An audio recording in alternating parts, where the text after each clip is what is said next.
Angry Americans, I am very, very excited, honored, and humbled to have a fantastic guest joining us here at the Classic Car Club in Manhattan.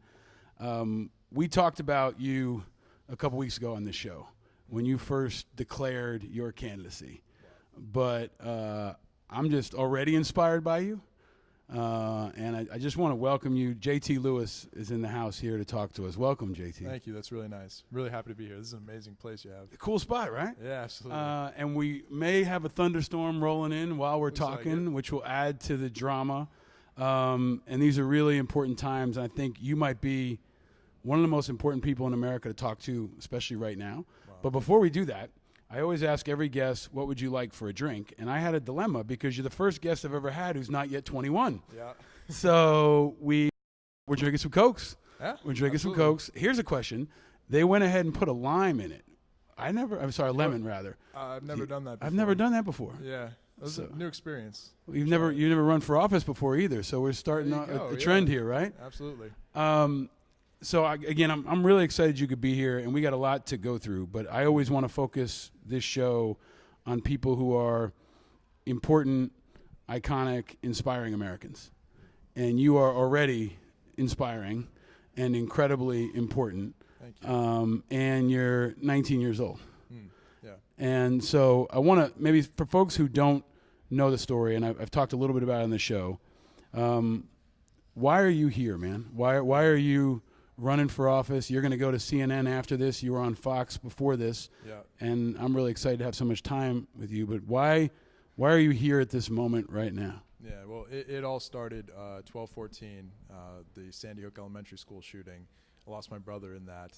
And, I looked at it afterwards, and there was so much that could have been done to prevent that shooting. So many steps Connecticut should have taken. And should have taken afterwards, frankly, to become a leader in the nation. The way I look at it, Connecticut should have led the nation in preventing shootings. Now, whether that's mental health, some sort of gun reform, or school safety measures like hardening the school, whatever route, whatever avenue you want to take, Connecticut should have taken it and led the nation on that front. And we didn't. Our leaders seriously lacked. My mom started the Jesse Lewis Choose Love movement, which is a social emotional learning program in schools shortly after the shooting. And that was because Jesse actually wrote on our kitchen chalkboard a week before he died, "Nurturing, healing, love." Now phonetically spelled because it was from a 6-year-old. But wow. Yeah, and she took that message and wanted to spread it across the world and started this movement. And the first call we made was our state senator in our district. And this was in 2015, and never got a return call. Now, this is Connecticut that had a mass shooting, 26 dead, including my brother, in first grade, and the state senator wouldn't return our call representing our district. And that's frankly disgusting. And Connecticut's leadership, it explains Connecticut's leadership, that one story, very lacking. And so here I am, 19 years old, a couple years later. The way I look at it, if a 19-year-old can challenge a sitting senator who's been in legislature for 10 years, and I am. I mean, we've had national news, and he's shaking right now. If a 19-year-old can do it, anyone can do it, and it's waking politicians up. A great story. A week after I announced, the senator got $80,000 passed in a package for Fairfield schools to become secured. Now, that's a week after I announced. He did it in reaction to my announcement, thinking he would, counteract my school safety platform. It didn't work. I mean, he got called out on it immediately. Now, why didn't you do that 6.5 years ago when the shooting happened? Or why didn't you do it 7 years ago before the shooting happened for your district? This is where we are. And I'm glad that my candidacy is already making a difference in Connecticut and beyond. Politicians are waking up saying the young people are coming. And if we don't do anything, they're gonna take over. Yeah, and you're a big dude. You played football in high school growing up. Yeah. We talk a lot about sports and about how it shapes people as human beings. What'd you play in football? I was a kicker and a punter. You were a kicker and a punter? Yeah. And you're like 6'4"? 6'3". Yeah. 6'3". You're a big kicker and a big punter. I thought you were going to tell me D-line or tight end. Or in 8th grade, I played a little nose tackle. But now I'm a kicker punter. That is an insight into who you are. But take us back to growing up, right? Because leaders, I think, are forged in times of crisis or challenge or opportunity. But it sounds like you were a leader from the early days. And so your mom is Scarlett, right? Scarlett, yeah. Your mom has been an incredible advocate for so many people, and she's a fighter. Absolutely. That's where I got it from. And Single mom, too. Yeah. So can you Raised both of us. talk about how you grew up? And Yeah, I absolutely. want to talk about Jesse, and I want to tell Jesse's story. Let's do it. But I want to take us back to what your household was like when you guys were growing up, and how you got to be a leader long before you turned 19. Yeah. So it was just me, my mom, and my brother, and she raised us by herself on a very small income, which is amazing in itself. We had everything we ever wanted. We lived on a farm, actually. We had horses and chickens and goats. I mean, it's been everything over the years, and a garden in the back that we used to eat from at dinner. And that was an amazing experience growing up. I had my own horse. Pretty amazing experience. And to watch my mom do that all herself. I mean, she had a farm, 2 kids, a job, and it was just her. And so that leadership early on in my life was inspiring and gave me direction. And was your family involved in politics? No, before no, the shooting? We didn't even. You never think it'll happen to you, a shooting like that, and no, we weren't involved in politics at all. I mean, so you were on a farm, which I spent a weekend with my kids on a farm, and I don't know if there's a better place for little kids in the world to be than on a farm. Jesse right? used to patrol the property. He would wear a little plastic army helmet, and he'd keep it safe, is what he thought he was doing, and he would wander the perimeter of the property and just keep everything in order. That was really emblematic of him as a person. And I guess growing up on a farm also, teaches you independence and teaches you community and teamwork. Yeah, we mucked the stalls and had to feed the horses twice a day, and there's order and there's a lot to it. What was your horse's name? Apache. Apache. Yeah, painted quarter horse. Wow. Yeah. That's like out of the movies, man. Yeah, it was for sure. He was he did competitive riding, so they do barrel racing, and I actually raced him a few times. Around the barrels in some local fairs, and won first place one time, which was pretty amazing. Excellent, excellent. So when we stay in that way back machine, I ask every single guest that we've had on this show, from Sarah Jessica Parker to Peter Berg, I ask everybody, but JT Lewis, what was your first car? Well, I guess my first car was my horse, right? But then after that, the first car was actually a Hummer. A Hummer? Yeah. All right, you got to tell me more about this. You're the first person I've had that said their first car was a Hummer. Really? Yeah. So a Hummer's great for a young kid because you can crash it into anything and it still runs, right? Yeah. That's what I found out early on. Now, the Hummer's been great. Got it from a family friend. It's a little more expensive to fix up when something goes wrong, but the Hummer's been great. Yeah. What color is the Hummer? The Hummer's white. A white Hummer. Yeah. Wow. An H3 Hummer. And do you take it off road ever on the farm? I took it off roading recently with my friend who had a Jeep, and it doesn't hold up like the Jeeps. No, I've driven both. You don't take those off road. I've driven both. I've driven a Hummer in the Army, and then when I got out of the Army, I bought a Jeep. And I think people would be surprised, unless you've driven both, that the Jeep is much more nimble and, absolutely. The Hummer, and much more fun. Yeah, absolutely. Yeah, I just left my car parked and we took the Jeep out for the rest of the day. Yeah, that was pretty cool. So Jesse, you're running in Connecticut. You're running as a Republican. Yeah. And we talk on this show a lot about how many people in this country, I think, feel kind of lost when it comes to party. Yeah. And we've got folks that are listening that are party shouldn't perfectly fit you. I mean, so I want to get more of your thoughts on that, because a lot of folks are unaffiliated or independent, but we've got Democrats, we've got Republicans, we've got Libertarians, we've got everybody listening. But why did you decide to run for state Senate? Mm-hmm. Why that office? Yeah. And why did you decide to run as a Republican? Sure. Well, I've always held the Republican views my entire life. I have those beliefs deeply entrenched in me. I mean, I've always been a Republican. I always knew that.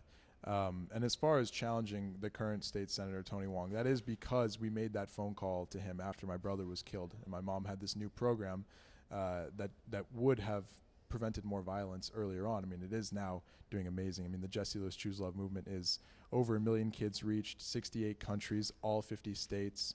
And that's amazing. But it should have been sooner. It should have been earlier on. And we made that phone call to our state senator, and he never returned the call. And that's why I'm getting into it now. I'm old enough. I've worked on a national level with 2 presidents, creating legislation for school safety and writing the the federal school safety report with President Trump, which is amazing. And now I'm ready to help Connecticut, because I really do believe that Connecticut has a platform, having had the shooting, the Sandy Hook shooting, that we have a huge platform right now to enact positive change across the country. Everyone's looking at what Connecticut did after that. We didn't really do much. And that's where I am right now. That's why I'm running. And obviously that leader in particular seriously failed before and after the shooting. Now, state senate in Connecticut's a part-time job, right? It's a half job. They make, what, $40,000 a year or something like that? 28. 28. Okay, thank you. That's even less. But you're going to be in college. Yeah, absolutely. You're still in college. I go to UConn stores right now, the main campus. When I win, I'll be going to UConn Waterbury, which is about a 25-minute drive from my house, and taking night classes. Now, state senators, it is a part-time job. The current guy is a realtor during the day. And so it's not going to be a problem taking a few classes and putting a huge focus on the state senate. I think I'll be more focused as someone young with full of energy, ready to go, ready to serve the district. And you're going to return people's phone calls. Yeah, absolutely. Which should be easy to do. It's not like he's the U.S. senator and he's getting thousands and thousands of phone calls. No, the way I looked at it, I mean, I understand he's got a big job, but the way I look at it, if someone loses their brother, their son in your district, you return that phone call first and foremost. Right. So I asked you before we sat down if you were comfortable talking about Jesse's story. Yeah. Can you people saw it on TV, right? Mm-hmm. They saw the 2012 shooting at Sandy Hook, 20 kids, right, killed, and 20 first graders. 20 first graders. Yeah. I don't know. I think the country felt like that shooting was different. Yeah.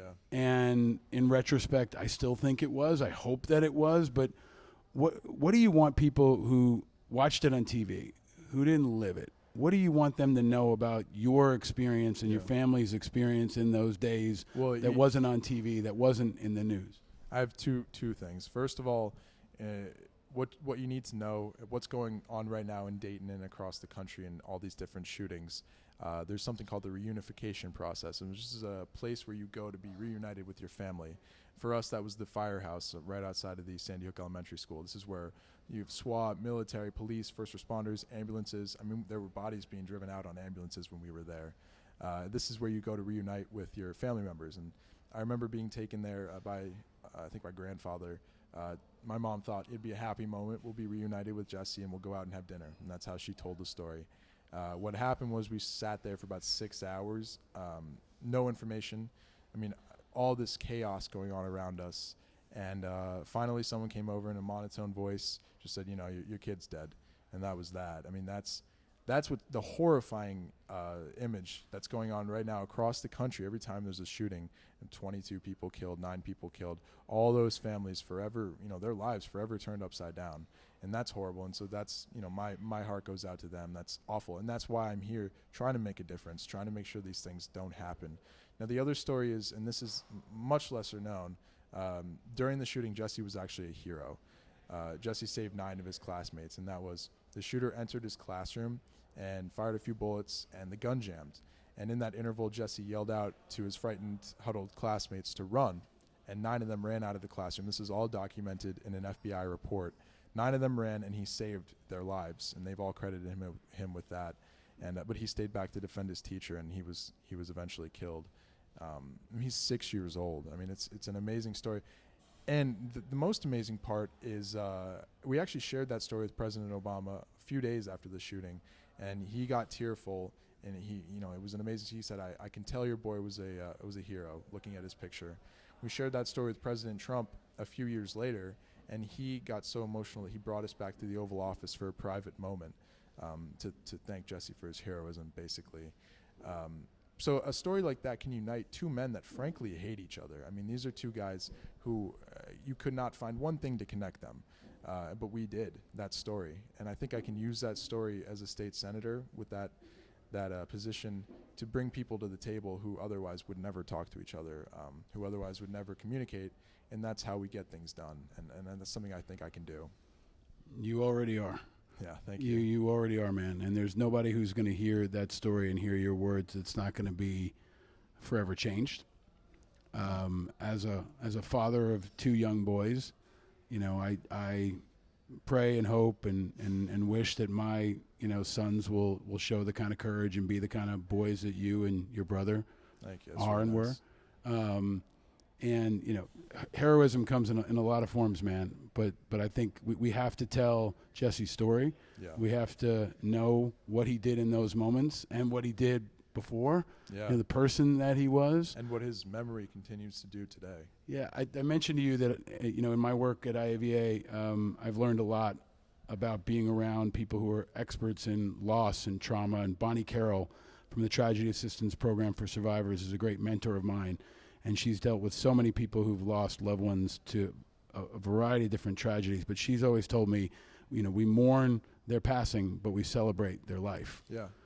Jesse's funeral, we called it a celebration of his life, and that's what it was. We had family gathering, we released balloons, and we celebrated the kid that he was and the actions that he took to save his classmates. And that's what we tried to make his life about, and what it continues to be today through my mom's work. Can you, again, if you're comfortable, JT, can you share what kind of kid Jesse was? Oftentimes your life is defined by that moment, but he was the kid on patrol. He was the kid on the farm. He was the loud, obnoxious kid running around the house. Always irritated me. He was loud, full of energy, but a great kid. Always there. Always very loyal brother. And that's what I remember about him. This week, the shootings happened. Well, last week in Northern California, and then this week in El Paso and in Dayton. Yeah. And there was a powerful interview with Anderson Cooper talking to Joe Biden. I don't know if you saw it, but they asked Joe Biden, who has been through so much loss, losing kids twice. They asked him what kind of message he has for the families right now who are, at that bottom of despair. Right now, those families are having the worst day of their life. Yeah. And the same way you did in 2012.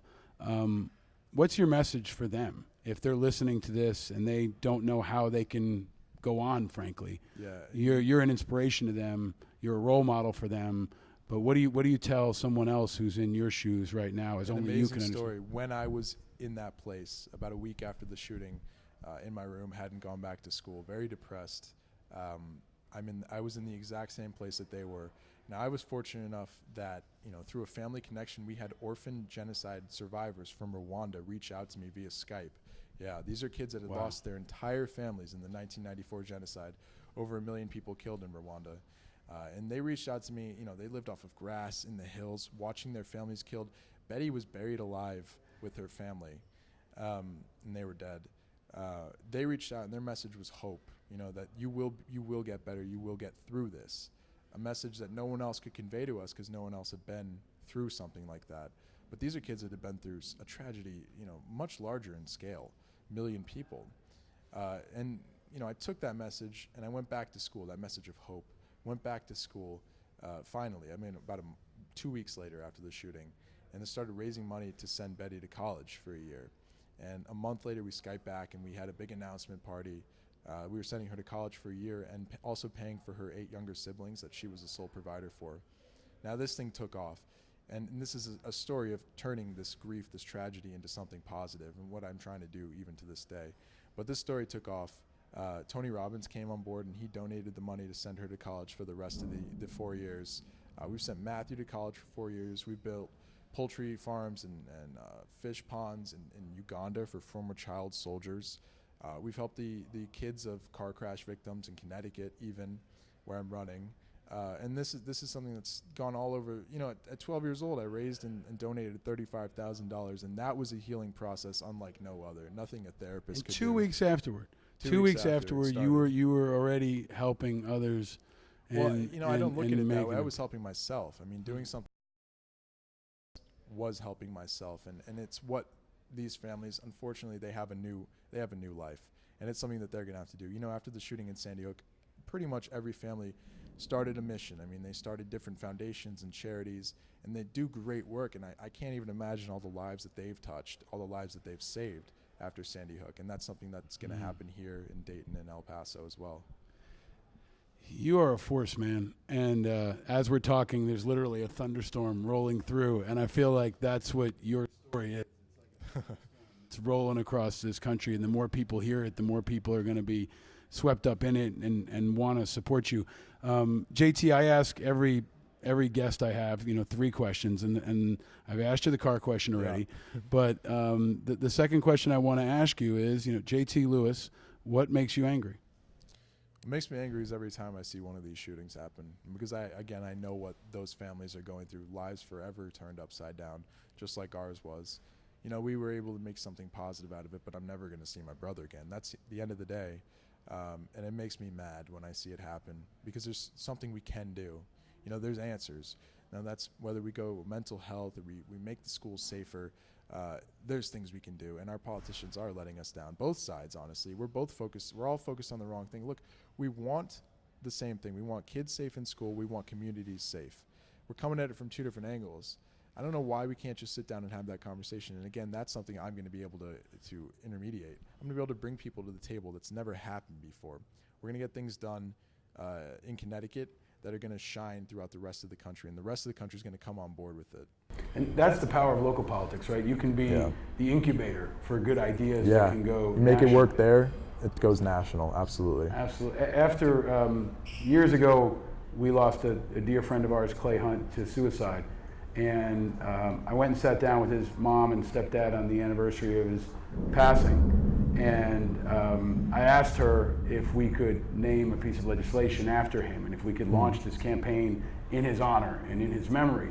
And I asked her if she would be part of it. And she said, yes. And she said, I'm tired of mourning, I'm ready to get to work. Yeah.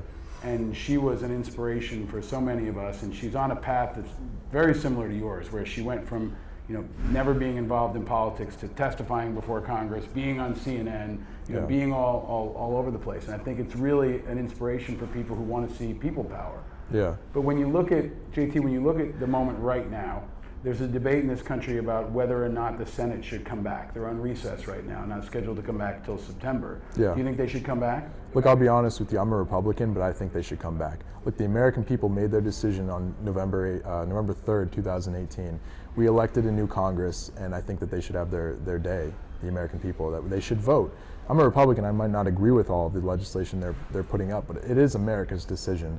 And so obviously they should reconvene and have that vote. I mean, that's what they're getting paid to do. Yeah, and specifically, it sounds like Trump is going to press for a red flag law. Yeah. And would love to get your reactions to that. And Sure. then specifically, the debate is around an assault weapons ban. That will be a key sticking point, and background checks. So it seems like maybe one of those 3 things might get through: red flags, background checks, or an assault weapons ban. Okay. What do you think about those 3 pieces? Your personal experience? If President Trump called you up right now and said, "What do you think about red flag He law?" might, you never know. He might. I hope he does. Yeah, really I hope he does too. So the red flag law is interesting. In Sandy Hook, the shooter, when he was in 1st grade in the same classroom that my brother was in, he wrote something called the Book of Granny, and this was a book about a witch who had a broomstick that opened up into a semi-automatic rifle and killed kids. And the teachers got a hold of this book, and they knew that he was having these disturbed thoughts, and they didn't do anything. And there's something you could do right then and there to stop what happened about 15 years later. Could have done something right then and there.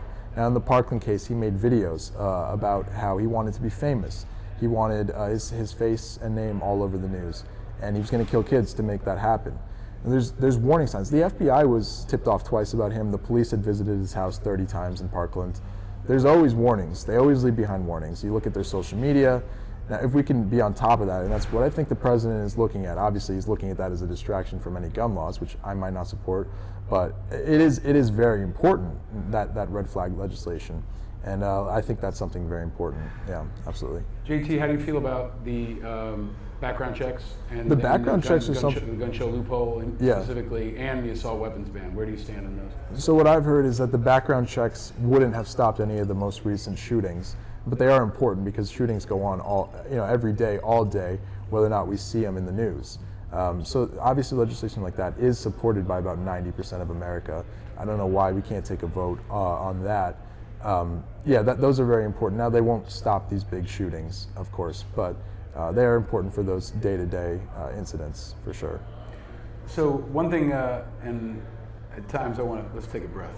Yeah. Because I need one, you may need one, folks listening probably need one. We can have a sip of Coke. This is the time when maybe I wish we had some whiskey for ourselves. But we'll get to that. When you turn 21, I'll come back on the show. I want to be among you. I hope you will come back, and by then you will be, state senator, Lewis, maybe much more. You only need to be 35 to run for president, so that's going to be a long wait for us.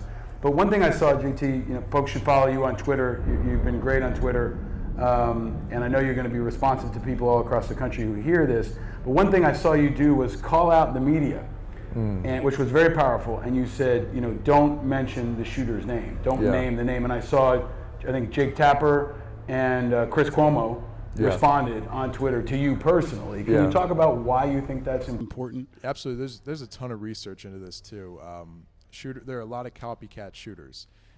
Most of them actually you can find them on Columbine forums online, and they're obsessed with shootings, and they want their name and their image and their day in the news, and so they do copycat shootings, and that's something that the media is helping, unfortunately, and I'm not sure what we can do about it, but the media is helping with that because they put their face and they put their image all over. When they release an article about the shooter, they have their face and their name right there, and that's exactly what they want. And the next shooter is looking at that, saying, that's where I'm going to be one day if I pull off a mass shooting.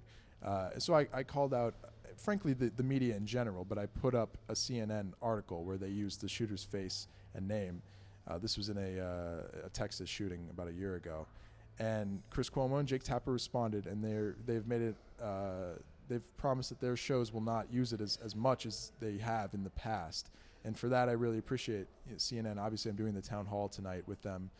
So they've been very receptive to this idea. Fox needs to get on board too, obviously. They've had some problems with that, but I think we're going to sort it out there too. Obviously, this is very important because you could save lives, the media, by not putting this face and image all over the place. One other thing I want to drill down on, because you're young, you're 19. There's been a lot of blame thrown around in the last couple of days, and one argument that I saw come back around is mental health. I think we've covered that a little bit, and it's very important to me as someone who's worked in the mental health community that people understand that this is, I think, a very dangerous place for us to be wandering into because it can perpetuate the stigma around mental health. People who have mental health issues, who have mental health trauma, who've suffered from post-traumatic stress disorder, they're more likely to hurt themselves than others. So I think we've got to be really thoughtful and delicate about how we talk about that. In my work at IAVA, one of the pieces of legislation we actually opposed in New York would have required people with post-traumatic stress disorder who were applying for gun permits to declare. Which may sound like not a big deal unless you think about the fact that if you ever want to get a gun, you're never going to say you have PTSD. It's going to stop people from getting help. It's going to stop people from coming forward. And it has to be approached very delicately and I think with a level of expertise. But do you have thoughts on the mental health piece? And in particular, and also video games. Now this argument's come back around. I feel like we're living in 1990. I only play Madden. You only play Madden? Yeah, so I can't really tell you about the video games. But as far as the mental health, the thing that I've been very frustrated with recently is that a lot of these prominent Democrats are coming out and saying, hey, it's not mental health. These are sane people. They're just, the only thing we need to fix is the gun part. That's ridiculous. Someone asked me that the other day, and my response was, do you think that a mentally sane person will walk into a crowd and kill people? Of course not. There's some sort of something in their past went wrong, or that's abuse from a parent or a relative. Something went wrong. It's not a snap. These people plan it for months and years. I don't want to hear it's a snap. I don't want to hear that they're mentally sound. That's ridiculous. Obviously, we need to put a big focus on mental health for sure. And as far as the video games, I want to focus on this because the president actually said it, right? And then Maria Bartiromo from CNBC was interviewing Kevin McCarthy, the minority whip, and video games, people play video games all around the world. I grew up playing video games. A lot of other people grew up playing video games, playing first shooter games. And one thing that I think people who don't understand games don't fully understand is that it's also a community. It's a place for connection, and sometimes the only source of connection. Now, it does, in my view, dehumanize life in some ways, and it's something to think about. But the idea that everybody in the world has video games, and everybody in the world plays Call of Duty and all the other video games. And But we're the hypocrisy only. is these video games and these violent movies are coming from Hollywood, a very left-leaning group. I mean, if they want to change it, go right ahead and change it. That's not something that you can legislate, of course, because it's a free speech issue. But we're the only country that has a shooting problem like this, right? The whole world plays video games, watches those movies. Yeah. We're the only ones that have this problem. So do you think video games are part of the problem here? You know what? It's hard to say. I'd like to see some research on it, of course. I'd like to see. Obviously, these shooters are, cooped up in their basements playing video games most of the time. So, of course, that might be a factor in it. That's all they do is they shoot people in video games. I mean, maybe that translates to real life. It's hard to think that video games, something like you said, worldwide, everyone plays on. I play, all my friends play. We're not going to go do something like that. You have to be mentally deranged, and maybe that coupled with the video games and that coupled with abuse all plays a factor in these shootings. Yeah. And so you play. I'm not going to. What am I going to do? Stop selling video games? Stop selling movies? I mean, it's not possible. So I'd like to focus on attainable solutions, and that's been my message from day one. Do you think, is there a politician that you feel is getting this right from either party? I will say Chris Smith is Chris Murphy out of Connecticut has been a leading voice. in the gun control debate. There have been other folks on the right. Is there anybody that you look to that says, that's a person that I think is getting it right or moving in the right direction? So, two ways to come at that. People are mad at President Trump right now. People were mad at President Obama during his years for these shootings. Maybe we're looking at the wrong people to enact change. Maybe we shouldn't be looking at just the president to get these big things done. Maybe that's something that has to be grassroots, and that's where I am right now. At a small district in Connecticut, I think I can do something big, something that our presidents frankly haven't. Now that being said, President Obama was very instrumental in getting my mom's program off the ground. He did return the phone call. He did get us connected with the right people. President Trump, included her ideas #1 in his federal school safety report. So there are things that they're doing right. Obviously, these are good people that care. I mean, they want something done. They don't want to see kids killed in communities and in school and people. But maybe we're looking at the wrong people to do big things. Obviously, we are, because for the past 20 years since Columbine, everyone's looked to the president. And have we seen any change? We're looking at the wrong place. I think you're right, man. And I think a lot of folks are looking to you. And I think I'm old now, right? I'm 44. Now, it's hard for me to accept that. But, there have been a lot of folks talking down to your generation, saying that you guys are, you're disconnected. You don't care about anybody but yourself, all that. I've challenged folks who say that to look at the post-9/11 generation. There are guys and gals your age that are in Afghanistan right now. You're helping people in Rwanda. I think your generation has a potential to be a next greatest generation, right? Yeah. You all were born we're a after very tough generation. You are, right? And I think you guys across the board of all political spectrums, there's this wave of activism coming out of everywhere, it seems like, right? That's been one of my leading messages, is that if a 19-year-old can do it and challenge a 55-year-old, senator who's been in legislature for 10 years, anyone can do it. And maybe that'll get them off their asses, frankly, and maybe they'll do something positive. And that's what is happening right now today.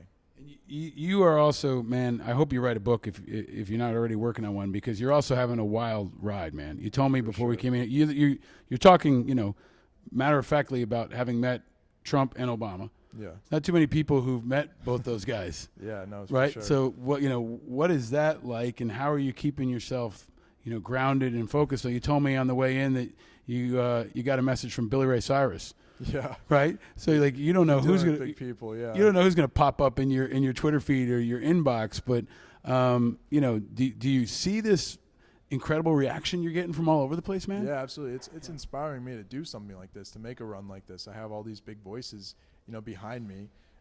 It was funny actually. I had a friend come over. He was donating to the campaign, his family, and we had a conversation. And afterwards, my girlfriend was like, "That was a little awkward." And I was like, "Well." She says, maybe it's because you're only talking to presidents now.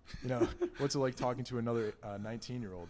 And so those grounding moments, you kind of realize where you started and where you've come, and all the work you've put in and the new experiences you've had. It's been an amazing ride for sure. Yeah, I mean, I think, I always encourage people to think about the fact, if anybody wants to dismiss somebody who's 19, I mean, there are plenty of people who got drafted for Vietnam in 19, who went to World War II when they were 16. Yeah.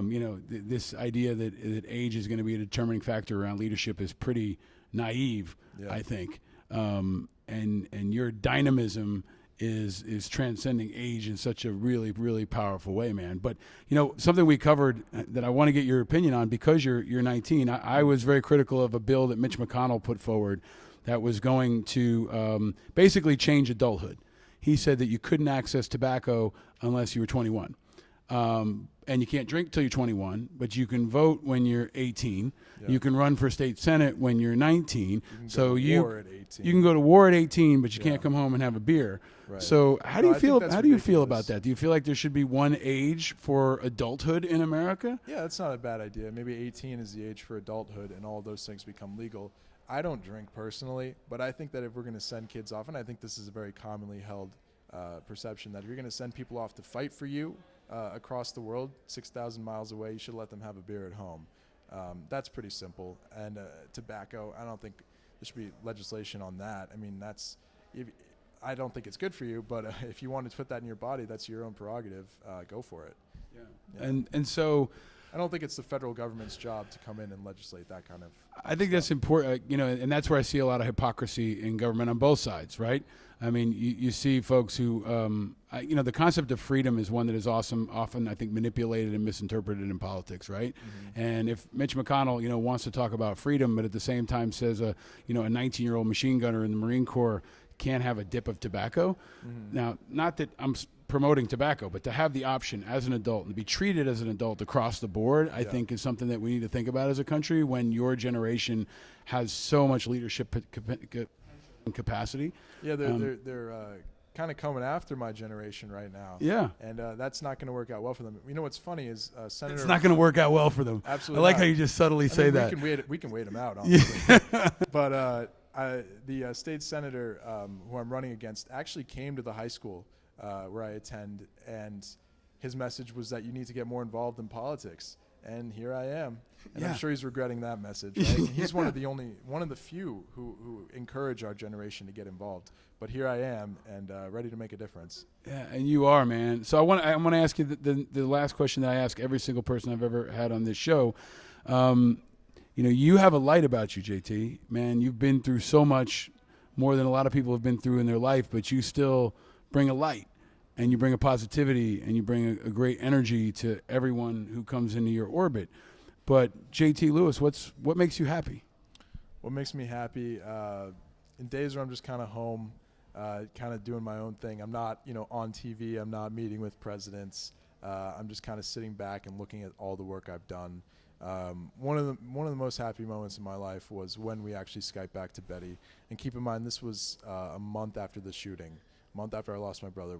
One of the more happy moments in my life. We were able to sit there, the whole family gathered, minus my brother, of course, and Skype this young girl in Rwanda, 4,000 miles away, and tell her that she was going to college. Her life was forever changed that day. Something easy. I sold bracelets at school for a couple weeks. I mean, it was easy on my part, and I changed her life forever. Everyone that contributed to that did, and that was an amazing moment. And then about 2 years later, we actually went to Rwanda, and we met Betty, and we met Matthew, and we met that whole delegation of students who we were able to help and who helped me in the beginning, and that was an amazing moment. There's an amazing moment where I'm just sitting with them, talking with them in Rwanda, in the middle of Africa. You look back at the journey that you've taken and you where you are, and that was an amazing moment. Mm-hmm. I've asked this of a lot of guests too, JT, but some folks are having a hard time. We've talked specifically about folks who are, survivors of shootings and who have had personal loss. But on a very basic level, your message is a message of inspiration. Mm. So for folks who are having a hard time, or they feel scared in America right now, or they feel worried, what is your message to them? And also, I'm a parent, man, and a lot of folks who are listening are parents and want to be parents. Your mom got it right, man. What did your mom do that made you such an impressive young man? She was a single mom. She did this all herself. It is amazing to see. I understand that I'm a little tougher than a lot of other people. Obviously, that's because of the experiences that I've gone through. And I'm very blessed to have had a strong role model like my mom and others in my life that have guided me to become a strong person who can do something like that, who can take the criticism that you'll get running for state senate on such a personal message. And so I'm very thankful to my mom. I think having a good parent makes all the difference. It puts you on the right track. And so I'm happy for your kids that they have a good father. My mom did a great job with us, obviously, especially with my brother. I mean, he saved 9 classmates. That's unheard of. And so obviously parenting is a big part of it. I hope to one day be a good dad and do the same thing, leave a legacy like that.